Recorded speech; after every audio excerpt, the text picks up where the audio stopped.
우리에게 주시는 하나님 말씀 함께 또 공독하겠습니다. 오늘 말씀은 빌립보서 2장입니다. 빌립보서 천천히 하시죠. 좀 도와주세요. 빌립보서 2장 1절부터 11절입니다. 다 함께 한 목소리로 공독하겠습니다. 그러므로 그리스도 안에 무슨 권면이나 사랑에 무슨 위로나 성령에 무슨 교제나 긍휼이나 자비가 있거든 마음을 같이하여 같은 사랑을 가지고 뜻을 합하며 한 마음을 두고 아무 일에든지 다툼이나 허용으로 하지 말고 오직 겸손한 마음으로 각각 자기보다 남을 낫게 여기고 각각 자기를 돌아볼 뿐더러 또한 각각 다른 사람들의 일을 돌아보아 나의 기쁨을 충만케 하라.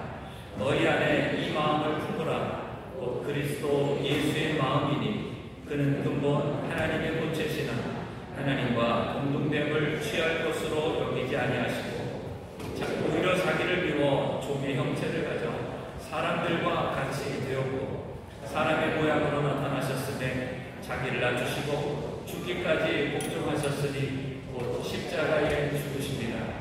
이러므로 하나님이 그를 지극히 높여 모든 이름 위에 뛰어난 이름을 주사 하늘에 있는 자들과 땅에 있는 자들과 땅 아래에 있는 자들로 모든 무릎을 예수의 이름에 꿇게 하시고 모든 입으로 예수 그리스도를 주라 시인하여 하나님 아버지께 영광을 돌리게 하셨느니라. 아멘. 지난 시간에 이어서 빌립보서 두 번째 시간입니다. 바울이 로마 감옥에 갇혀서 오히려 감옥 안에서 감옥 밖에 있는 성도들을 위로하며 그들의 신앙을 더 격려하기 위하여서 편지를 보낸 옥중서신, 그 중에서 이제 빌립보서를 우리가 나누고 있습니다. 원래 우리의 삶이 어찌 보면 이 감옥에 갇힌 창살 없는 감옥이죠. 코로나 때문에 우리 인생의 여러 가지 어려움과 문제 때문에 갇혀 살고 있는 것 같은 우리의 답답하고 힘들고 또 어려운 삶 속에서, 그러나 주님이 말씀을 통하여서 위로를 주시고 또 용기를 주셔서 그 모든 것들을 다 박차고 일어나 하나님 안에서 참된 자유와 기쁨과 행복을 누리며 살아가는 저와 여러분 되기를 주의 이름으로 축복합니다. 그래서 빌립보서 1장 지난 시간에는요 이런 제목으로 말씀을 나누었죠. 예수 그리스도의 심장을, 예수님의 그 뜨거운 열정과 같은 심장을 가지고 함께 동역하자, 또 함께 우리가 성장하자, 그리고 함께 예수 그리스도의 고난을 우리가 감당하자라는 말씀을 나눴어요. 오늘 두 번째 말씀의 제목 한번 따라해 보시죠. 예수님의 겸손한 마음을 품게 하소서. 한 번 더 고백하는 마음으로 따라하시기 바랍니다. 예수님의 겸손한 마음을 품게 하소서. 오늘 이것이 우리의 말씀의 제목이면서 우리의 기도의 제목이 되기를 원합니다. 오늘날 우리 대한민국 안에 많은 사람들, 우리가 가장 품어야 될 마음이 이 예수님의 겸손한 마음인 것 같습니다. 그래서 여러분들이 뉴스를 통해서도 많이 보는 것처럼 이 여와 야가, 또 요즘 이제 부동산 이런 문제 때문에 임대인, 임차인, 이 서로의 어떤 이 갈등들이 점점 많아지는 것 같아요. 또 노사 문제도 그렇고, 또 어떤 성별, 남성, 여성에 대한, 또 우리 사회에 여러 가지 갈등들이 점점 더 많아져 가는 것 같습니다. 왜 우리 대한민국 사회가 이렇게 갈등의 사회가 되어갈까? 오늘 여기 있는 말씀처럼 우리들 마음에 겸손한 마음이 아니라 오히려 내가 더 옳다, 내가 더 맞다, 그러면서 자신의 주장, 자신의 생각, 그것을 더 강요하고 또 힘 있는 자를 그 모든 것을 이겨나가려고 하고, 또 힘이 없다고 그것을 거부하면서 여러 가지 우리 사회에, 가정에, 이 나라에 어려움이 생겨나는 것 같습니다. 그래서 오늘 정말 우리 정치나 사회 그것만 얘기할 것이 아니라 우리의 신앙 안에서도 하나님과의 나와의 관계, 또 우리 가정에서 우리 부부와의 관계, 부모 자녀와의 관계, 내가 살아가는 학교나 직장 내 모든 삶 속에서 우리가 살아가는 모든 관계에 과연 우리 가운데는 하모니가 있는지 아니면 서로에 대한 갈등이 있는지 다시 한번 돌아보면서 오늘 정말 주님이 우리에게 주시고자 하시는 말씀은 뭐냐? 예수님의 그 겸손한 마음을 우리로 품게 하기를 원하시는, 그랬을 때에 우리의 가정으로부터 학교와 직장, 교회, 더 나아가 이 사회와 대한민국 모두가 정말 주님 안에서 누리는 참된 기쁨과 행복을 누리며 살게 될 줄로 믿습니다. 우리 최성교 원로 목사님이 늘 하시는 말씀 중에 그런 말씀이 있어요. 우리 청년들이나 청소년들 아마 처음 듣는 말씀일 수 있을 텐데요. 한번 맞춰보세요. 맞추는 우리 분에 있으면 제가 짜장면 하나 사드리겠습니다. 다른 어른들, 우리 장로님이나 원사님들은 많이 들으셨을 테니까 잠시만 대답이 이렇게 막 나오려고 해도 참아주시고요. 우리 청년들, 청소년 한번 맞춰보세요. 신앙이 좋은 게 뭘까요? 신앙이 좋은 게 뭘까요? 우리 설교 올라오사님이 늘 하시는 말씀이에요. 신앙이 좋은 건 이런 것이다 라고 말씀하세요. 구역장님들에게 물어보면 아마 금방 답이 나올 것 같아요. 나는 구역장님들에게 답이 안 나오지. 자, 우리 청년들 중에서, 우리 청소년들 중에서 신앙이 좋은 건 어떤 걸까요? 신앙이 좋은 건 한마디로 뭐가 좋은 거다예요. 힌트를 드리면 신앙이 좋은 건 뭐뭐가, 두 글자, 뭐뭐가 좋은 것이다. 3초 시간 되겠습니다. 1초, 2초, 3초. 네. 우리 다른 그럼 우리 장로님이나 원사님이나 우리 구역자님들 중에서 신앙이 좋은 건 뭐가 좋은 거죠? 네, 우리 장로님 맞추셨네. 관계가 좋은 거. 박수 한번 해주시고. 아시는데도 겸손해서 마스크를 쓰고 대답을 하셨는데 제가 잘 못 들은 것 같습니다. 신앙이 좋은, 한번 따라해 보실까요? 신앙이 좋은 것은 관계가 좋은 것이다. 무엇이 좋다고요? 관계가 좋은 거예요. 신앙이 좋다. 보통 우리가 생각할 때는 성경을 뭐 100번 읽었다. 기도를 뭐 10시간 한다. 예수님 믿은 지 벌써 20년, 30년, 50년 됐다. 뭐 신앙의 3대가 됐다, 4대가 됐다, 5대가 됐다. 그러면 신앙이 좋은 것으로 생각할 수 있어요. 뭐 목사님이나 장로님이나 권사님이나 야, 저분 신앙이 좋겠다. 그러나 아무리 목사가 되고 아무리 성경을 100번 읽고 하루에 10시간 기도해도 하나님과의 관계가 좋지 않아요. 부부의 관계가 좋지 않아요. 내가 만나는 사람들과의 관계가 좋지 않다면 그 사람은 절대로 신앙이 좋다고 말할 수가 없다는 거예요.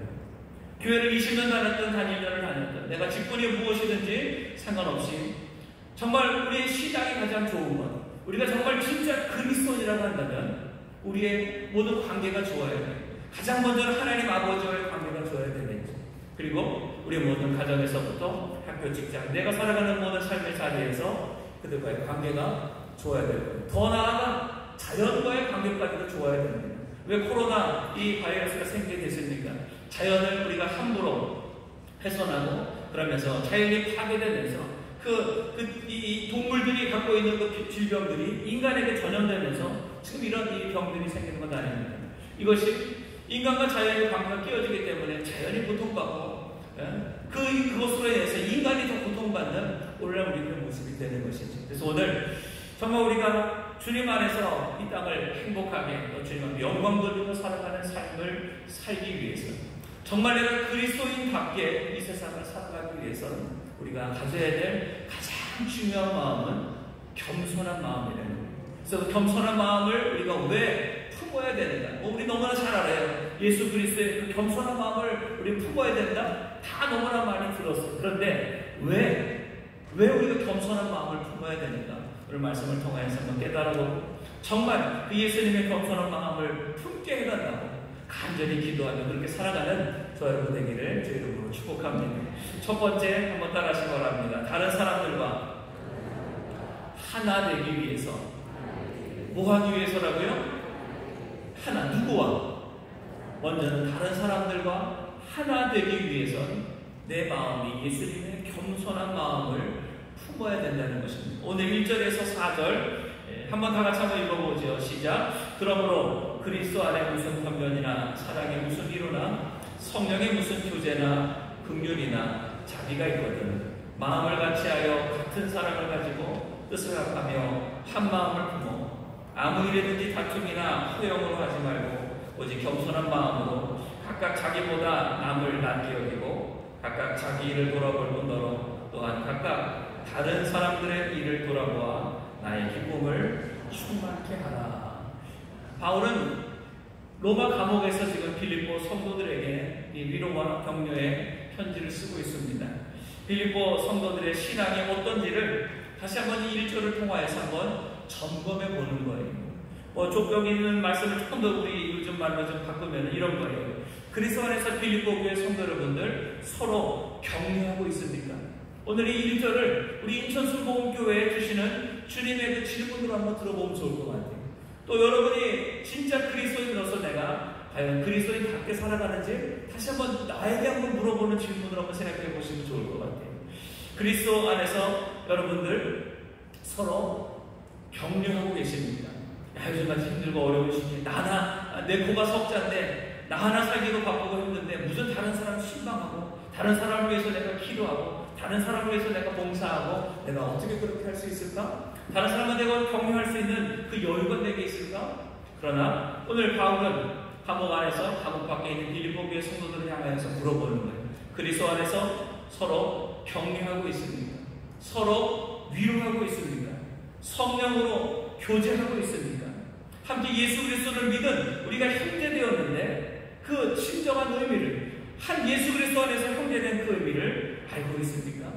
우리들 마음 가운데 진정한 사랑을 가지고 서로에게 친절과 또 서로를 향한 자비의 마음이 우리 가운데 있습니까? 바쁘다고 힘들다고 어렵다고 내 하는 일 바쁘다고 내 거에만 온통 마음을 쏟고 다른 사람이 어떻게 되는지 관심이 없게 우리는 살아가고 있지는 않습니까? 어찌 보면 오늘 이 코로나 시대에 주님이 우리에게 질문하시는 질문인 것 같습니다. 자, 그러면 2절 한번 보자. 2절. 그렇다면 너희가 정말 예수 그리스도 안에서 한 형제가 되고 이렇게 사랑으로 자비로 서로를 향한 위로와 격려를 한다면 2절 마음을 같이하여 같은 사랑을 가지고 뜻을 합하며 한 마음을 품으라는 것이죠. 정말 내가 참된 그리스도인이라고 한다면 우리의 모든 마음이 같은 마음, 한번 따라해서 같은 마음, 같은 사랑, 한 뜻, 한 마음, 이것을 가지라는 거죠. 하나님 안에서 우리의 모든 생각이 같은 생각을 가지고 같은 마음을, 그리고 우리가 서로를 향한 마음의 그 사랑이 같은 사랑, 그리고 예수 그리스도 안에서 하나님의 뜻을 이루길 원하는 그 한 뜻, 그리고 그 한 마음이 성령 안에서 우리로 하여금 하모니하게 되는 것, 이것이 주님이 원하시는 우리 교회의 모습이 되는 것. 빌립보 교회만의 모습이 아니라 이 모습이 우리 인천순복음교회 모습이 되기를 정말 주의 이름으로 축복합니다. 그렇게 되기를 원합니다.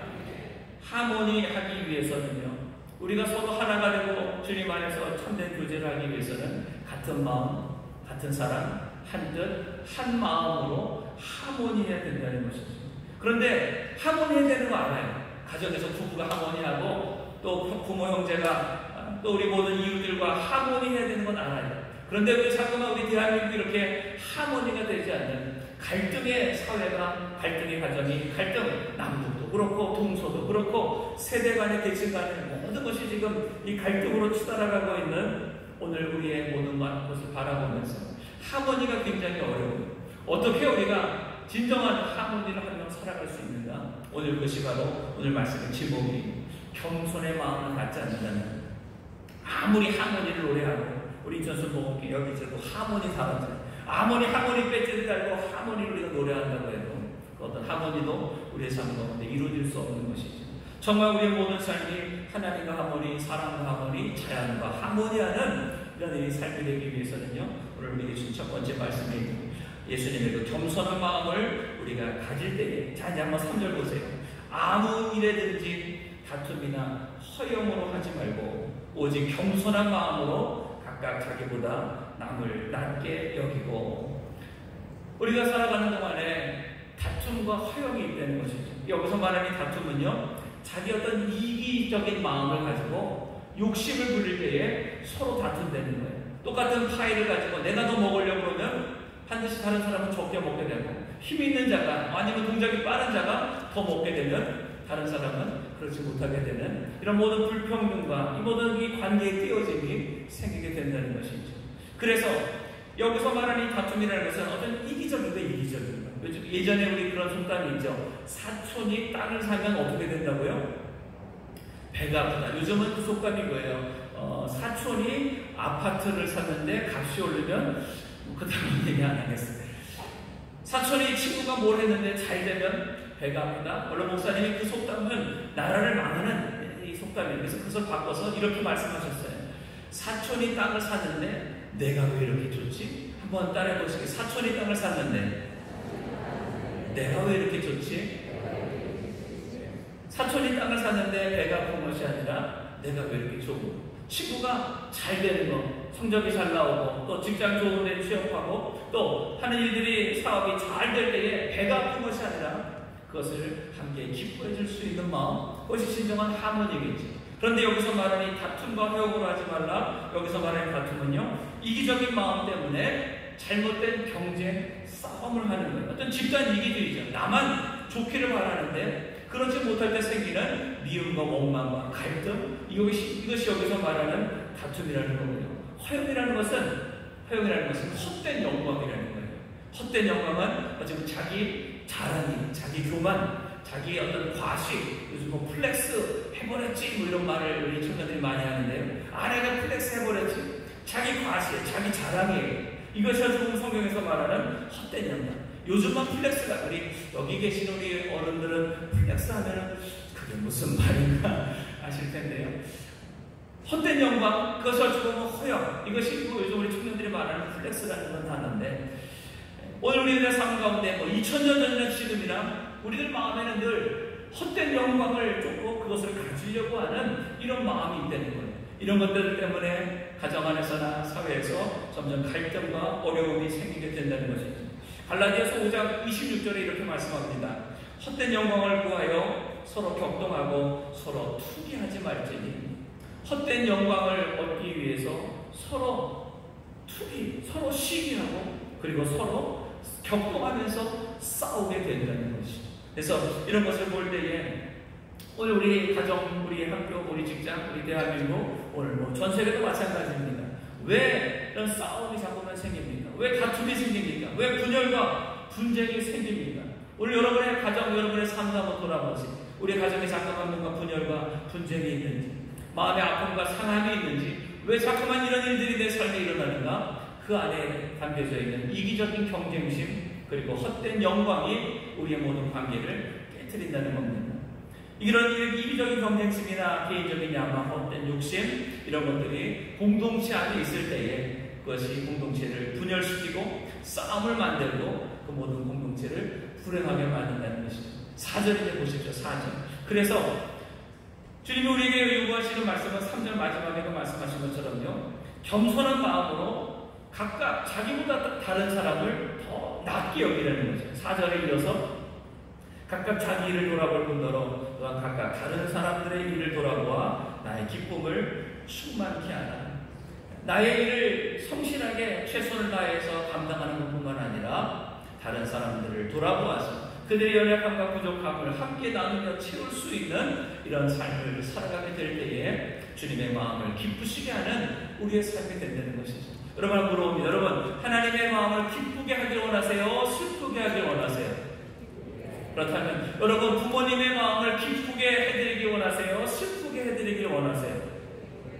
그럼 다시 한번 얘기해 볼게요. 형제가 있어요. 형이랑 동생이, 아니면 언니가 동생이 맨날 둘이 싸우면 엄마 아빠가 기뻐하실까요? 슬퍼하실까요? 슬퍼하겠죠. 하나님이 우리를 돌아보면서 서로 자기 잘났다고, 자기 욕심껏 더 많이 가지겠다고, 더 많이 먹겠다고, 더 많이 이 세상을 누리겠다고, 다른 사람과 나누지 못하고 돌아보지 못하고 더 내가 많이 가져서 일명 성공했다면, 내가 부자가 되고 내가 더 많은 세상에서 영예와 어떤 것을 누리고 산다면 하나님이 우리를 보실 때에 야, 참 잘하는구나 하실까요? 하나님의 마음을 슬프게 할까요? 대답 안 하셔도 될 것 같아요. 이것이 너무나 쉬운 모습이잖아요. 부모님이 자녀들을 볼 때 잘난 자녀도 있고 좀 못난 자녀도 있을 거예요. 그러나 잘난 자녀는 자기 잘났다고 의심하면서 또 동생이든지 형이든지 무시하고 깔보면 그 결코 그 잘난 그 자녀가 결코 사랑스럽고 좋아 보이지는 않을 거예요. 똑같이 하나님 아버지께서 우리를 예수의 피로 구원해 주신 우리 모든 우리가 내가 조금 가지고 있다고, 내가 조금 어떻게 됐다고 다른 사람들을 무시하고 자기 욕심만을 가지고 산다면 절대로 하나님의 마음을 기쁘시게 할 수가 없는 것이죠. 오늘 우리 시대에 우리 그리스도인이 정말 그리스도인께 살기 위해서 가장 먼저 세상에 더 많은 것을 가지려고 하는 욕심보다도 각각 자기 일을 돌아볼 뿐더러 내일도 못하고 다른 사람의 어떤 도움을 바라는 그런 인생 살지 않는 거고, 내 자신을 돌아볼 뿐더러 이제 더 힘을 내고 더 시간을 들여서 다른 사람을 돌아볼 수 있는 이 삶을 살아가는 것이 오늘날 우리 시대의 진정한 그리스도인이 되는 줄로 믿습니다. 작년 이 하모니 수양회를 하죠. 우리가 여름마다 8월 첫 주에 하모니 수양회를 예수마을과 수련을 가서 하는데, 그때 이런 퀴즈를 내셨어요. 원로 목사님이 여러 가지 단군 왕검의 건국 정신이 무엇이냐, 새마을 정신이 무엇이냐, 이런 여러 가지 그 퀴즈를 내시면서 거기에 한 질문이 하모니 정신이 뭔가를 쓰는 거예요. 두 가지였어요. 하모니 정신은 뭐냐, 두 가지. 본인 퀴즈를 많이 내는데, 자, 1년 지났는데 하모니 정신이 뭔지 무엇인지 기억해서 대답하실 수 있는 분, 짜장면도 사드리겠습니다. 오늘 짜장면이 남발되는데요. 자, 하모니 정신이 뭘까? 하모니 정신이 뭘까? 작년에 정확하게 맞히신 분이 한 4분 정도가 계셨던 걸로 제가 기억하는데, 하모니 정신, 어제 것도 기억 못하는데 작년 자, 한번 따라해 보시기 바랍니다. 상대를 존중하고 나도 소중하자. 상대를 존중하는 것이고 나도 소중히 여기는 것, 이것이 하모니 정신입니다. 하모니 한다고 나는 다 없어지고 상대방만 존중하는 것은 하모니가 아니에요. 내가 죽으면 무슨 소용이 있겠어요. 상대방을 존중하지만 나도 소중한 것, 그래서 나도 소중하고 상대방도 존중하는 것, 이것이 하모니 정신이죠. 그것이 바로 오늘 사드리는 말씀이에요. 각각 자기 돌아봐요. 내일도 못하면서 다른 사람들만 돌본다? 부역장님들이 자기 집 설거지, 빨래, 온통 집안은 그냥 이놈의 구석처럼 만들어 놓고, 성도들 가서 거기에서 예배 드리고 돌봐주고 하는 것, 그거 물론 잘하는 거지만 가족들이 볼 때 아니 우리 아내는 왜 그래, 우리 남편은 왜 그래, 혹은 우리 애 엄마는 왜 그래, 아마 그럴 수 있는 것이죠.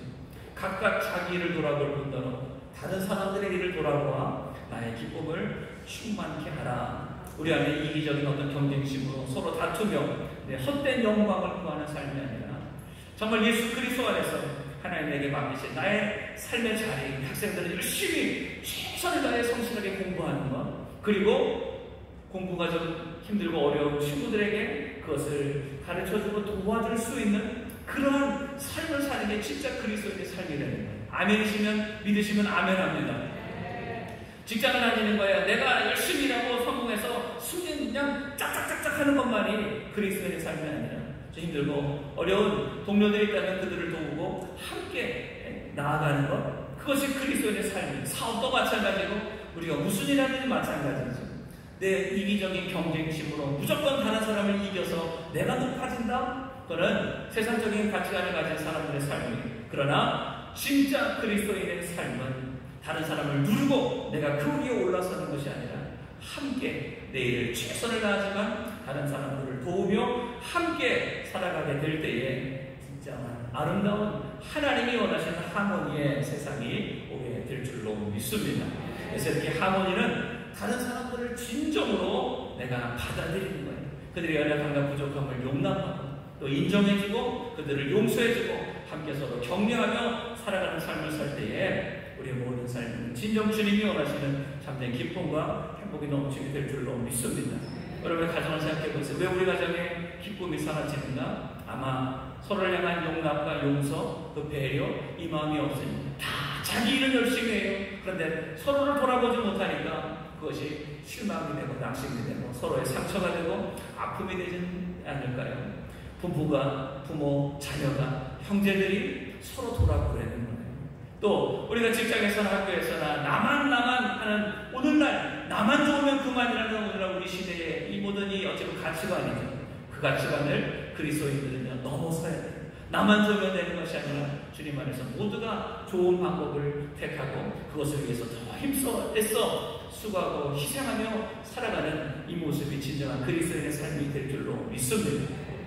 오늘 우리 대한민국이 행복해지기 위해서, 내가 살아가는 이 모든 것이 공동체가 행복해지기 위해서는요, 첫 번째 하나님이 주시니 예수님의 이 겸손한 마음을 품고 다른 사람들과 하나 되기를 했을 때, 다른 사람들을 돌아보는 삶을 살 때에 우리 모두가 주님 안에서 천국의 삶을 살게 될 줄로 믿습니다. 자, 두 번째입니다. 따라가시기 바랍니다. 하나님의 뜻을 이루기 위해서. 왜 우리가 예수님의 겸손한 마음을 품게 해달라고 기도해야 되느냐? 왜 우리의 마음이 예수님의 마음, 겸손한 마음을 닮아야 되느냐? 하나님의 뜻을 이루기 위해서 되는. 자, 이제 5절부터 8절까지 한 번 더 읽어보겠습니다. 너희 안에 이 마음을 품으라. 곧 그리스도 예수의 마음이니 그는 근본 하나님을 본체시나 하나님과 동등됨을 취할 것으로 여기지 아니하시고 오히려 자기를 비워 종의 형체를 가져 사람들과 같이 되었고 사람의 모양으로 나타나셨으며 자기를 낮추시고 죽기까지 복종하셨으니 곧 십자가에 죽으시리라. 아멘. 바울은 빌립보 성도들에게 예수님의 그 낮아지는 삶이에요. 그리고 겸손한 삶을 본받으라고 말하고 있는 것입니다. 한마디로 말해서 그리스도 예수의 마음을 품으라는 거예요. 예수님이 품으신 그 마음은 어떤 마음이냐? 하나님 아버지의 뜻을 이 땅에 이루기를 원하셨다는 것이죠. 아담으로부터 범죄하여서 타락하고 이 땅에서 고통받고 결국에는 죽고 멸망당할 수밖에 없는 모든 인류를 구원하셨어요. 그래서 하나님의 자녀가 되게 하시고 영원한 하나님의 나라에서 함께하기 위해서 그 하나님의 뜻을 이루기 위해서 예수님은 이 땅에 오셨어요. 하나님이신 예수님이 하나님의 본체시나 하나님과 같은 분이라는 거예요. 그러나 하나님과 동등됨을 취할 것으로 여기지 않아요. 하나님과 같은 분이시지만 하나님과 같이 되려고 애쓴 것이 아니라 그 모든 것들을 다 비워놓고 종의 형체, 사람의 모양으로 예수님이 이 땅에 오셨다는 거예요. 하나님이신 예수님이 종의 형체, 인간의 피조물, 사람의 모습으로 이 땅에 오셨다는 것이죠. 더 쉽게 말하는 거예요. 하나님이 사람이 되신 거예요. 하나님이 사람이 되신 사건을 우리가 성육신이라고 하는 거죠. 제가 이런 본문을 설교할 때마다 꼭 예화를 드는 것이 하나 있습니다. 저희 도화 십정교구에 어느 안수 집사님, 권사님 가정에 강아지, 개를, 강아지라고 그러죠. 그래서 15살이 넘었을 것 같은데 개를 한 마리 키워요. 그 개 이름은 솔비라고 합니다. 너무나 이 안수 집사님과 권사님이 이 솔비를 사랑하셔서 그래서 집에서도 아니면 일터 어디 가서도 늘 이 솔비를 데리고 다니신다고요. 그런데 제가 이 가정에 가서 이제 신방하면서도 말씀을 한 게인 거예요. 아무리 안수 집사님이 권사님이 이 솔비를 사랑하더라도 여러분에게 물어보죠. 내가 정말 내 집에서 키우는 개나 고양이를 너무 사랑해. 정말 사랑해. 그래서 나는 개가 되고 싶어. 나는 고양이가 되고 싶어. 그러면 한번 손 들어보세요. 나는 우리 집에 키우는 이 개가 너무 사랑스러워. 맨날 뽀뽀하고 그냥 밤낮에 좀 함께 자고 온갖 데 그냥 다 다녀. 그래서 나는 이 개랑 좀 얘기도 하고 싶고 이 개랑 정말 사랑하기 때문에 나는 개가 되고 싶어. 나는 고양이가 되고 싶어. 아무도 없어. 내가 아무리 개를 사랑하고 뭐를 키우나요? 햄스터도 키우고 다 키우지만 그런 내가 사랑한다고 그것이 되고 싶은 사람은 아무도 없어요. 우리도 사람도 피조물이고 개나 고양이나 어떤 우리가 집에서 키우는 그 동물들도 다 피조물이에요. 그런데 오늘 여기서 말씀하는 예수님은 피조물이 아니시잖아요. 하나님이시잖아요. 우리를 창조하신 창조주 하나님이 우리를 사랑하셔서 어떻게 된 거예요? 피조물이 되신 거예요. 도저히 우리가 이해할 수 없고 상상할 수 없는 하나님의 사랑이죠. 우리를 죄에서 구원하기 위해서 죄 없는 누군가가 대신 우리 모든 인간을 위하여서 피 흘려 죽어야 하기 때문에 그 사명을 감당하기 위하여 예수님은 인간의 우리 죄인의 모습으로 종의 형체로 하나님은 예수님이 사람이 되셨다는 것입니다. 이것이 하나님이 우리 향한 사랑이라는 거예요. 그 사랑으로 이 땅에 오셨어요. 그리고 어떻게 하십니까? 자기를 낮추시고 죽기까지 복종하심으로 하나님의 십자가의 구원을 완성해 주신 것이죠. 예수님의 삶은 한마디로 말하면 낮춤의 삶이었어요. 하나님이시지만 하나님의 그 영광을 다 버리시고 이 땅에 종의 인간의 모습으로 피조물의 모습으로 이 땅에 오시고 무엇인지 다 할 수 있는 그 전능하신 하나님이 이 인간의 육체에 갇히셔서 그러면서 피곤하고 배고프시고 졸리시고 매맞으시고 결국에는 십자가에 못 박혀 죽으시는 그 모든 것을 다 감당하셨죠. 자기의 모든 것을 다 내려놓는 이 낮춤의 마음이 예수님의 겸손의 마음이에요. 또 다른 사람은 하나님의 그 말씀, 같은 하나님이시지만 하나님의 말씀에 절대적으로 복종하십니다. 십자가에 죽기까지 하나님, 내 뜻은 이 십자가 내가 지지 않는 것이 내 뜻입니다. 그러나 내 뜻대로 마옵시고 아버지 뜻대로 되기를 원합니다. 죽기까지 하나님 아버지의 뜻에 복종하신 삶입니다. 그리고 마지막 십자가에서 물 한 방울 피 한 방울 남기지 않고 다 우리의 구원을 위해서 희생하신 희생의 삶을 사셨죠. 예수님의 삶은요, 낮춤의 삶이었어요. 또 복종의 삶이었어요. 그리고 희생의 삶이었죠. 스스로 낮추셨어요. 그리고 하나님께는 복종하셨고 사람을 위해서는 모든 것을 내어주시는 이 희생의 삶을 사신 것입니다. 그 예수님의 겸손한 마음을 우리가 품으라고 우리에게 말씀하고 계십니다. 오늘 나는 여러 가지 내가 가지고 있는 모든 것을 가지고 높아지려고 하고 있는지, 아니면 예수님처럼 낮아져서 하나님 말씀에 전적으로 순종하고 복종하려고 있는지, 그리고 다른 사람을 위해서 내가 섬기며 희생하고자 하는 그러한 마음을 가지고 살고 있는지 우리는 돌아봐야 됩니다. 우리 자신의 힘으로는요, 겸손한 삶을 살 수가 없어요. 왜? 인간은 자꾸만 더 많은 걸 가지려고 하고 더 높아지려고 하는 것, 바벨탑과 같이 더 높아지려고 하는 것이 우리 인간의 본성이기 때문에 겸손한 것, 그것은 어찌 보면 인간과는 맞지 않는 것 같습니다. 그렇기 때문에 우리는 매일 예수님의 겸손한 마음을 더 깊이 묵상하는 거예요. 더 그 말씀을 우리 마음에 품도록 애쓰는 거죠. 그리고 예수님이 살아오신 그 겸손의 본을 따라 우리도 실천하며 살아갈 때에 진정으로 예수님을 닮은 우리 제자의 삶이 될 줄로 믿습니다. 우리가 살아가면서 왜 우리들의 마음이 힘들고 지쳐갑니까? 왜 자꾸만 두렵고 불안합니까? 왜 자꾸만 답답하고 화가 나는 삶을 삽니까? 어쩌면 우리 가운데 있는 그 욕심 때문에 그렇지 않을까요? 우리의 이기심 때문에 그렇지 않을까요? 내가 세워놓은 어떤 그 기준에 내가 못 미치기 때문에, 그것 때문에 내가 두렵고, 그것 때문에 화가 나고, 그것 때문에 속상하고, 그것 때문에 다른 사람을 비교하고 원망하면서 어떻게 해서든지 끌어내려고 하든지 내가 그를 보다 더 높이 올라가려고 하는 우리들의 삶의 모습이 있지 않습니까? 내 욕심 때문에, 아까 다툼과 허영이라고 말씀드렸죠. 내 마음이 자꾸만 이기심과 경쟁심, 헛된 영광 때문에 내가 스스로 나를 힘들고 무겁게 지치게 만들어가는 것 같아요. 예수님이 마태복음 11장 28절 29절에 이렇게 말씀합니다. 수고하고 무거운 짐진 자들아 다 내게로 오라, 내가 너희를 쉬게 하리라. 수고하고 무거운 짐을 우리가 스스로 지고 다녀요. 내 이기심 때문에, 내 욕심 때문에, 내 헛된 영광 때문에 그것을 다 내가 지려고 하면서, 그러면서 결국에는 견디다 못해 쓰러져가는 우리의 모습을 주님 말씀하십니다. 수고하고 무거운 짐진 자들아, 오늘 여기 저도 여러분 다 여러 가지 내 인생에 수고하고 무거운 공부의 짐, 시험의 짐, 취업의 짐, 결혼의 짐, 자녀 양육의 짐, 여러 우리의 짐을 지고 그걸 견디다 못해 쓰러지는 우리의 모습이 있을 것 같아요. 수고하고 무거운 짐자들아 다 내게로 오라, 내가 너희를 쉬게 하리라. 그러면서 예수님이 하신 말씀이 이렇습니다. 나는 마음이 온유하고 겸손하니, 예수님의 마음이 온유하고 겸손하니 나의 멍에를 메고 내게 배우라, 그리하면 너희 마음이 쉼을 얻으리니. 정말 우리들의 마음이 참된 쉼을 얻기 위해서는요, 우리들의 마음이 예수님의 마음으로 겸손해야 됩니다. 여러분, 오늘 여러분 마음이 쉼을 얻기를 원하십니까? 이제 오늘 7월 마지막 날이고요. 이제 8월 첫날이 되고 이제 8월 휴가, 여러 가지 산으로 둘러 아니면 방콕으로 휴가를 보낼 거예요. 그곳에 가서 많이 쉬는 것이 아니에요. 오늘 이 밤이 여러분의 진정한 모든 마음의 무거운 짐, 공부의 짐, 또 취업의 짐, 직장의 짐, 사업의 짐, 건강의 짐, 이 모든 내가 내 힘으로 살려고 했던 이 모든 마음의 짐들을 다 주님께 내려놓고 참된 쉼을, 참된 안식을 누릴 수 있기를 정말 주의 이름으로 축복합니다.